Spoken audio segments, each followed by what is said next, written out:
बिना जड़ का पेड़ सुनने में आश्चर्य लगता है, लेकिन चलिए हम कहानी से जानते हैं कि बिना जड़ का पेड़ होता कैसा है।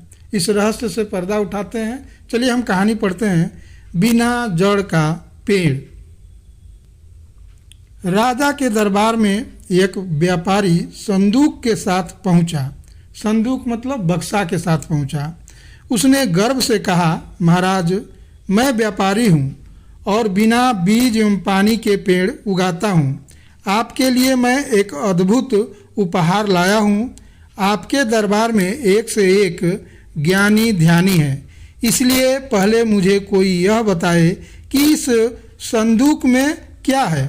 अगर बता देगा तो आपके यहाँ चाकरी करने को तैयार हूँ। चाकरी का मतलब गुलामी करने को तैयार हूँ।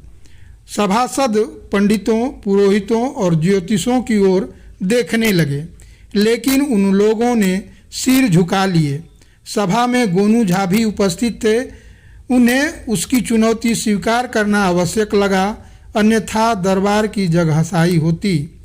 गोनू झा ने विश्वासपूर्वक कहा, मैं बता सकता हूँ कि संदूक में क्या है, लेकिन इसके लिए मुझे रात भर का समय चाहिए और व्यापारी को संदूक के साथ मेरे यहाँ ठहरना होगा। संदूक बदला न जाए, इसकी निगरानी के लिए हम रात भर जगे रहेंगे और व्यापारी चाहे तो पहरेदार भी रखवा सकते हैं। सभी मान गए और व्यापारी गोनू झा के यहाँ चला गया।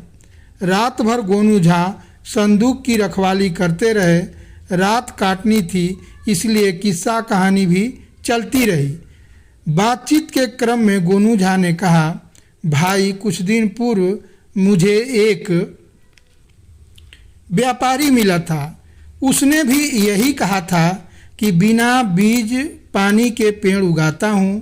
पेड़ों में भांति भांति के फूल खिलते हैं, वह भी रात में। क्या आप भी रात में पेड़ उगाकर भांति भांति के फूल खिला सकते हैं?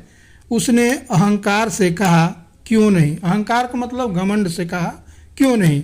मेरे पेड़ रात में ही अच्छे लगते हैं और उनके रंग बिरंगे फूल देखते ही बनते हैं। यह सुनते ही गोनू झा की आंखों में चमक आ गई और वे निश्चिंत हो गए। तो जैसा कि आप चित्र में देख रहे हैं बच्चों कि गोनू झा और व्यापारी की बातचीत हो रही है। गोनू झा और व्यापारी से बातचीत कर रहे थे रात में, और बातचीत के क्रम में ही गोनू झा है जो कि जान गए व्यापारी से कि इस संदूक में क्या है। और जो वही व्यापारी ने कहा कि मेरे भी पेड़ है जो कि रात में ही उगते हैं और भांति भांति के फूल खिलते हैं। इतनी बात सुनते ही गोनू झा के आंखों में चमक आ गई और वे है जो कि अब शांत हो गए, निश्चिंत हो गए और वे जान गए थे कि इस बक्से में क्या है। व्यापारी चुपचाप रहा है, कुछ नहीं बोला। अब दूसरे दिन है जो कि वे लोग दरबार में उपस्थित होते हैं। तो चलिए हम कहानी आगे पढ़ते हैं। इसके पहले मैं आपसे एक निवेदन करूंगा कि आप मेरे चैनल को लाइक, सब्सक्राइब एंड शेयर ज़रूर कर दें, क्योंकि इससे मुझे भविष्य में वीडियो बनाने के लिए एक मोटिवेशन मिलता है। तो चलिए हम कहानी पढ़ते हैं आगे। दूसरे दिन दोनों दरबार में उपस्थित हुए। गोनू झा ने जेब में से कुछ आतिशबाजी निकाल कर छोड़ी। सभासद झुंझला गए। महाराज की भी आंखें लाल पीली हो गई और कहा, गोनू झा, यह क्या बेवक्त की शहनाई बजा दी। सभा का सामान्य शिष्टाचार भी भूल गए। जैसा कि आप देख रहे हैं चित्र में कि महाराज बैठे हैं और उसी जगह है जो कि गोनू झा लाकर एक है जो कि आतिशबाजी जला देते हैं और उसमें से रंग बिरंगे बहुत सारे फूल निकलने शुरू हो जाते हैं, फूल के टाइप से। और इस बात को देखकर महाराज है जो कि बहुत गुस्सा होते हैं और कहते हैं गोनू झा से कि गोनू झा, क्या आपने सभा की नियम और कायदे को भूल गए हैं? और यह जो बेवक्त शहनाई क्या बजा रहे हैं, मतलब बिना समय का आप है जो कि आतिशबाजी चला रहे हैं। तो गोनू झा ने कहा कि महाराज, गुस्ताखी माफ हो। और इसी में व्यापारी के प्रश्न का उत्तर छुपा हुआ है। और कहा कि चलिए हम आगे देखते हैं कि क्या कहे गोनू झा। गोनू झा ने वातावरण को सहज करते हुए कहा, महाराज सर्वप्रथम धृष्टता के लिए क्षमा चाहता हूँ, लेकिन यह मेरी मजबूरी थी। इसी में व्यापारी भाई के रहस्यमय प्रश्न का उत्तर है।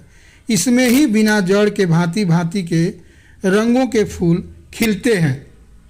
व्यापारी अवाक रह गया। उसने सहमते हुए कहा, महाराज इन्होंने मेरे गूढ़ प्रश्न का उत्तर दे दिया। गूढ़ मतलब रहस्यमय प्रश्न का उत्तर दे दिया। फिर उसने विस्मय पूर्वक गोनू झा से पूछा, आपने कैसे जाना कि इसमें आतिशबाजी ही है? गोनू झा ने सहजता से कहा, व्यापारी जब आपने यह कहा कि बिना बीज पानी के पेड़ उगते हैं और उनमें भांति भांति के फूल खिलते हैं, तब तक तो मुझे संदेह रहा, परंतु मेरे पूछने पर यह कहा कि रात ही में आपकी यह फसल अच्छी लगती है, तब जरा भी संशय नहीं रहा कि इसमें आतिशबाजी छोड़ अन्य सामान होगा। व्यापारी मायूस हो गया। राजा ने कहा, व्यापारी आपको दुखी होने की जरूरत नहीं है, आप यहाँ रहने के लिए स्वतंत्र हैं। यह पर अपना कमाल रात में दिखाकर लोगों का मनोरंजन कीजिएगा। अगर प्रदर्शन प्रशंसनीय रहा तो पुरस्कार भी पाइएगा, पर अभी पुरस्कार के हकदार गोनू झा ही है। यह कहानी वीरेंद्र झा ने लिखी थी।